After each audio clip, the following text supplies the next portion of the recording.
But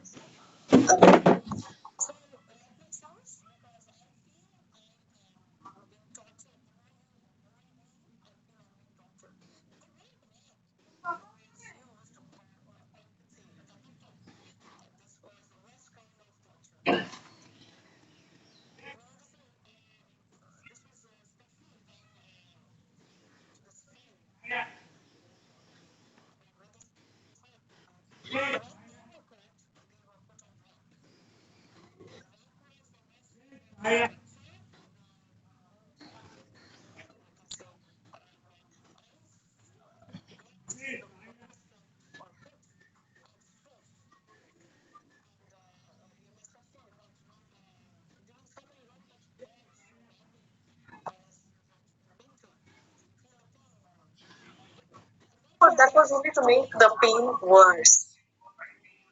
And the body was stretched from all sides, and then every part was beaten badly.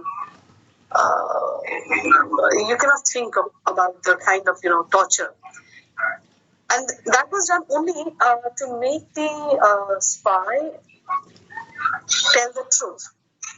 And once he said on the permission, or you can say on one condition, that he would be granted life. If he says everything, then he will not be tortured. So that was the condition, that if you tell the truth, then we'll not torture you. But after that kind of torture, the spy was ready to confess anything. Whatever you say, he will confess it. He says, please allow me to. Will you take this away? Sorry, just hold on.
Okay, so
expect any kind of existence of snow and fire together? No. Very good. He says, even that impossible thing can happen, but you cannot expect treason and my love to be together. Portia says, hey, but I fear you speak upon the rack. I feel that you're talking because you are being tortured. Therefore, you confess that no, nothing is mingled with my love, but yet you don't reveal it. And I fear you saying because you are in this condition. Hey, but I fear you speak upon the rack.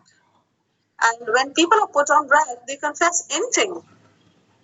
So where men enforced do speak anything, and they confess, no, there's nothing like that, or whatever, they confess it. So you're talking under pressure. Bassanio says, promise me life. I'll tell you the truth. Promise me life. What is life for him right now? Antonio's money. If he is being held and it is a torture, what is life for him?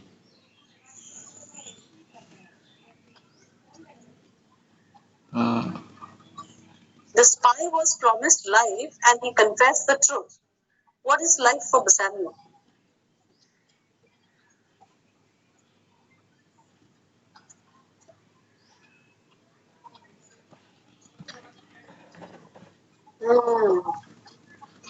I see the decreasing strength of the clouds. Is there anyone who can give the answer?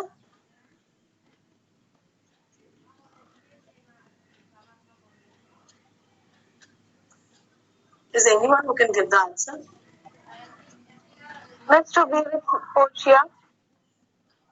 Very good. Anyone else?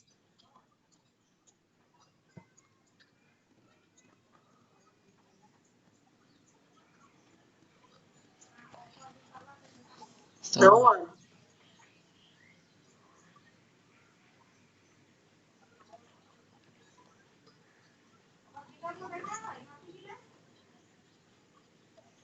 I don't know what's wrong in the class. You aren't responding. Anyways, I'll carry on. Promise me life and I'll confess the truth. So promise me that I'll be with you. Promise me that I can select the casket right now. You're holding me from selection. Promise me that you will allow me to do that. Promise me that I'll get the reward. Promise me that I'll get married to you and I'll confess the truth. But here, Portia was saying that promise me life would mean to make the selection. Portia says, well, then confess and live. Tell me the truth so that you can make the selection. Just confess and love. That has been the very sum of my confession. Oh, happy torment, when my torturer doth teach me answers for deliverance. But let me to my fortune and the caskets. So it says confess and love. Life for me is love, your love or my love.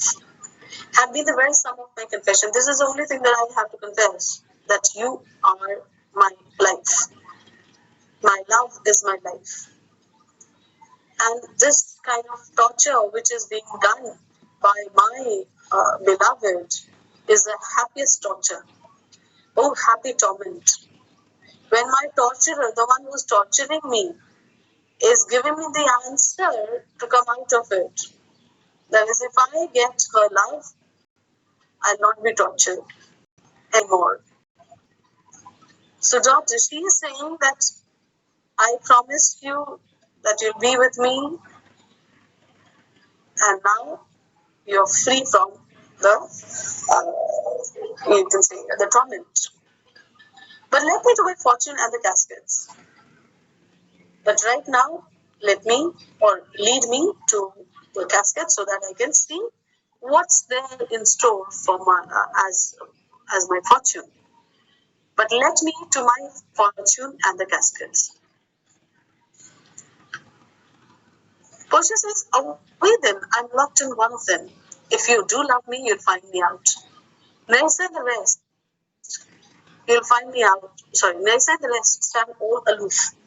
Let music sound while he doth make his choice. Then if he lose, he makes a swan-like end. And meanwhile, while she is saying all this, away then. This is the only thing that she would tell Bassanio. Away then. Okay then. Let's move away. Let's go away. Uh, and you can go and make. So you can go away. Away then. Okay then. You can go. I am locked in one of them. My portrait is lying in one of the caskets. If you do love me, you will find me out. If you actually love me, you will find me out.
Water. She says, if he selects the wrong chest, he will scream, he will feel disappointed, he will feel like weeping. Let music be played like that.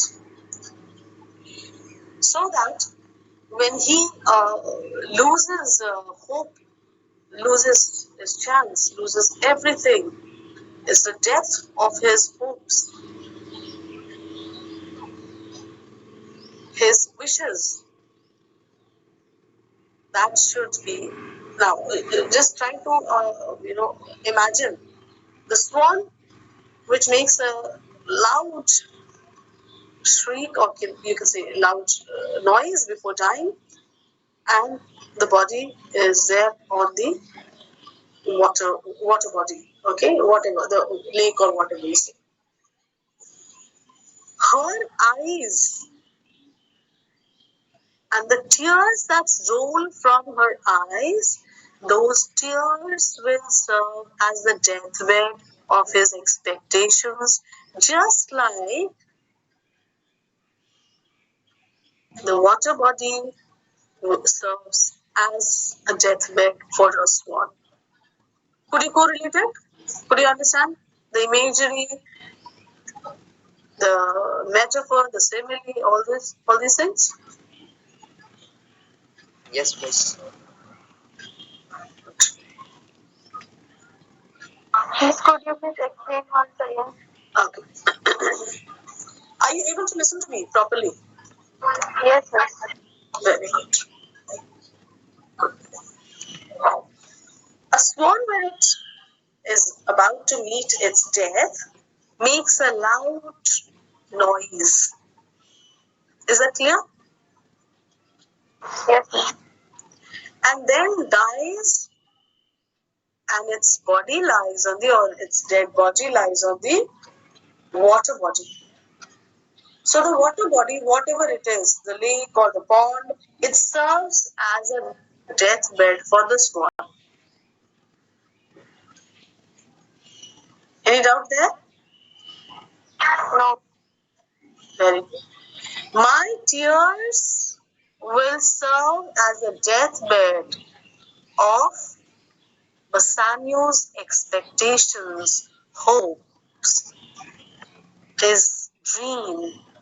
So my tears will accompany Bassanio's disappointment, Bassanio's failure,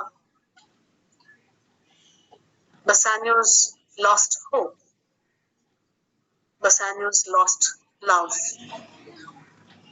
Is that clear? Yes, miss. Okay. That means the moment Bassanio makes a wrong choice, she's going to feel it, she's going to weep. Any doubt till there? Let's read it.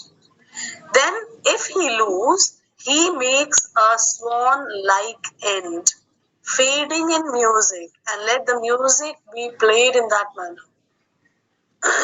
Sorry, so that the comparison is appropriate, may stand more proper, so that the comparison is appropriate, where my eye shall be the stream and watery deathbed for him. Any doubt till here? If you have understood.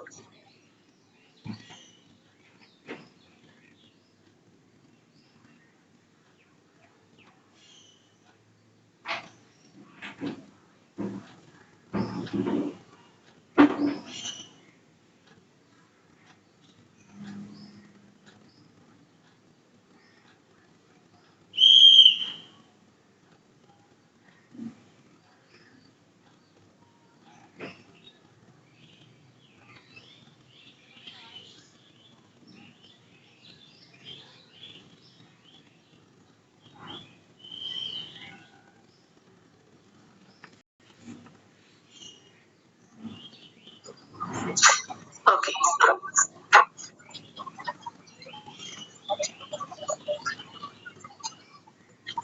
Now the other condition is, she says, why should I be disappointed?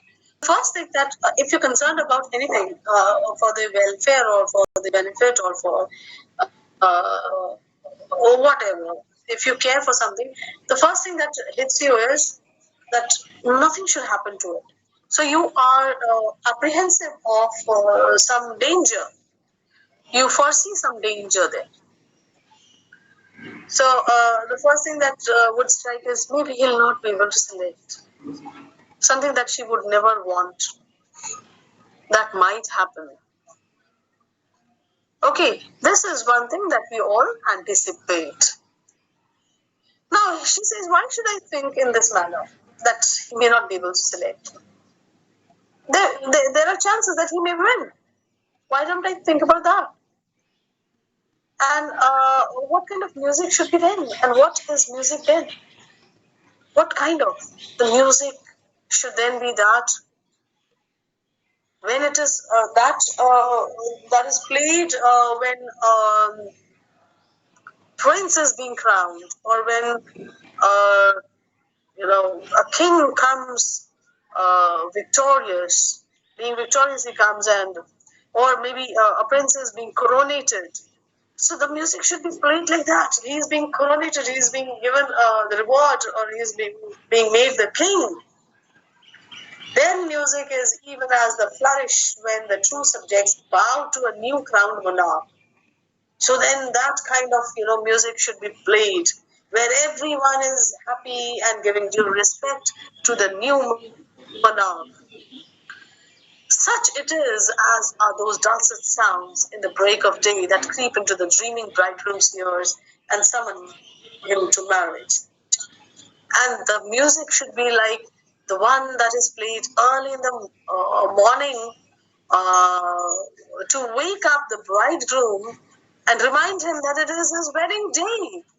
He must get ready for that. Why? Because Bassanio, if he makes the right choice, he'll be getting married. So let the music be played, the one that is played when it is made, it is what the music which wakes up the bridegroom or the dreaming bridegroom. It says the dreaming bridegroom's ear. that creep into the dreaming bridegroom's ear just to wake him up and tell him and summon him to marriage. Come on, get ready for getting married. And every move of Bassanio is being monitored by Portia. Now he goes, see, now he goes there. He's not waiting, he's getting impatient with no less presence, but with much more love. I know he loves me, he has a lot of love for me than young Alcides. Now, though Alcides, there is another story in the, you can say, uh, Greek mythology, or when you have the Odysseus, or you read the Battle of Troy, Alcides. We also had one reference earlier with Alcides and his page, Hercules, Herculean power, and Hercules had the power to lift Mount Atlas also. I hope you remember that. I can, with this scimitar, I can take up any kind of challenge. But what can I do in the game of dice? Alcides is beaten by his page. Do you remember those lines?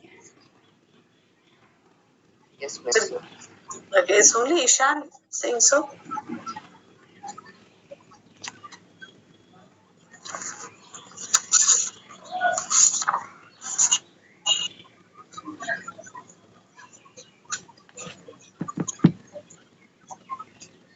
I think we'll go for a 5 minutes break here. Okay?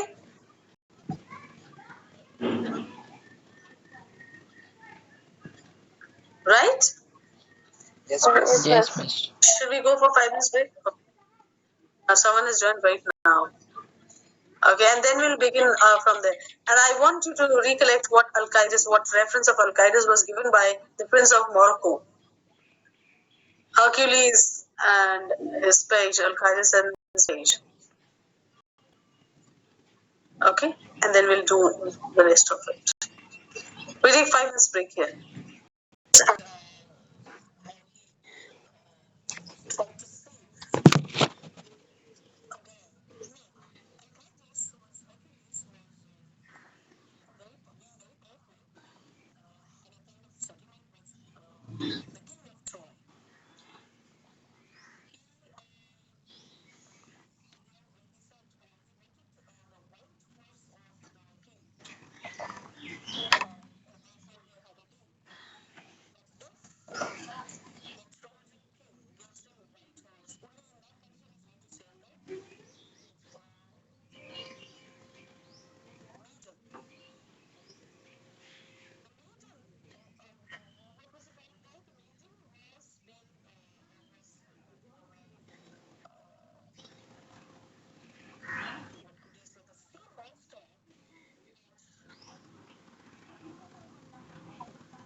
A part of the human world, and they were personified in that way.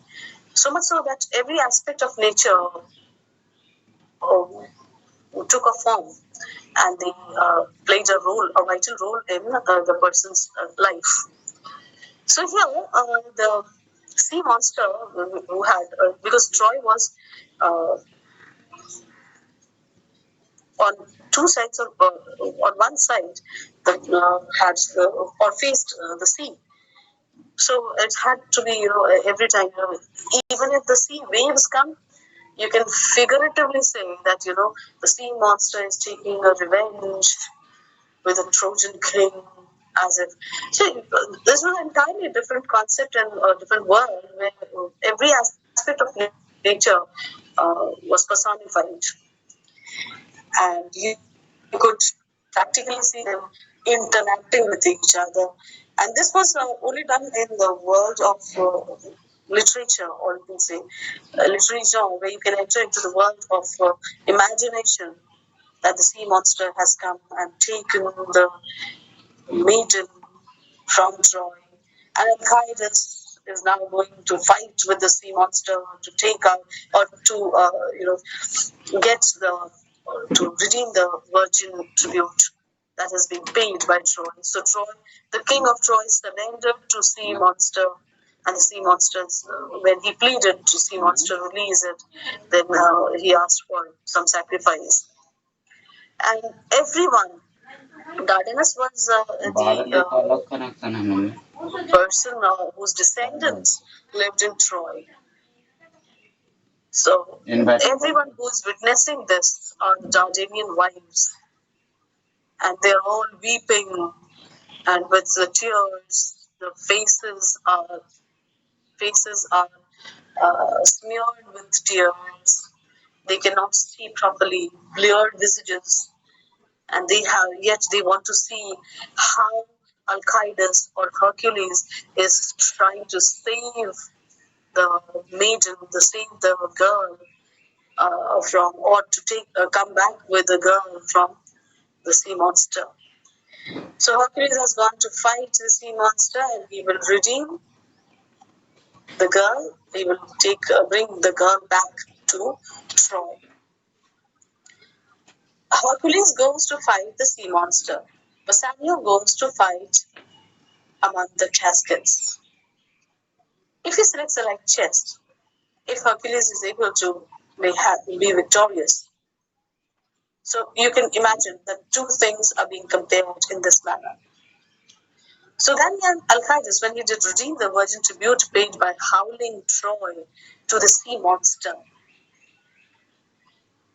I stand for sacrifice. So that, to save the entire Troy, the king of Troy had a settlement with sea monster who demanded for a sacrifice. So I stand for sacrifice.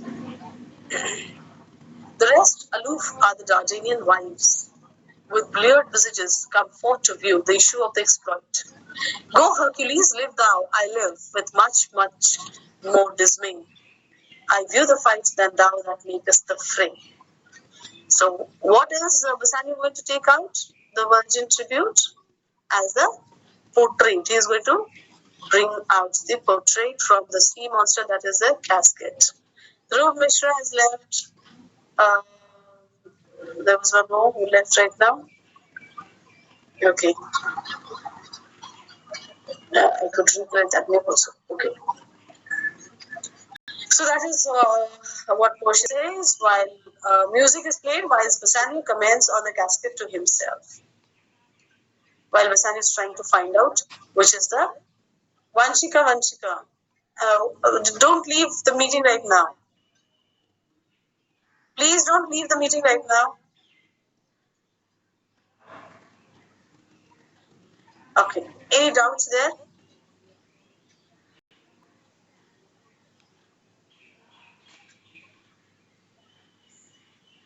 No. Alcides and Sea Monster.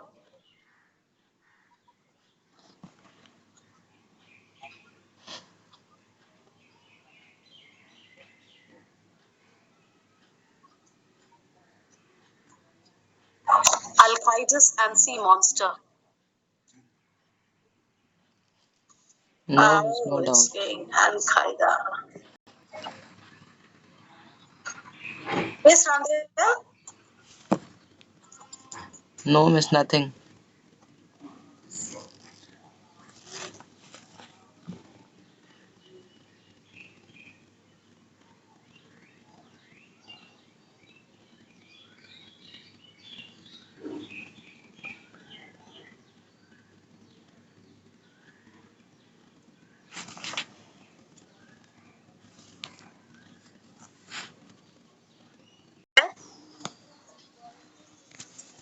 Yes. Heraclitus also, Heraclitus saves Hesiod.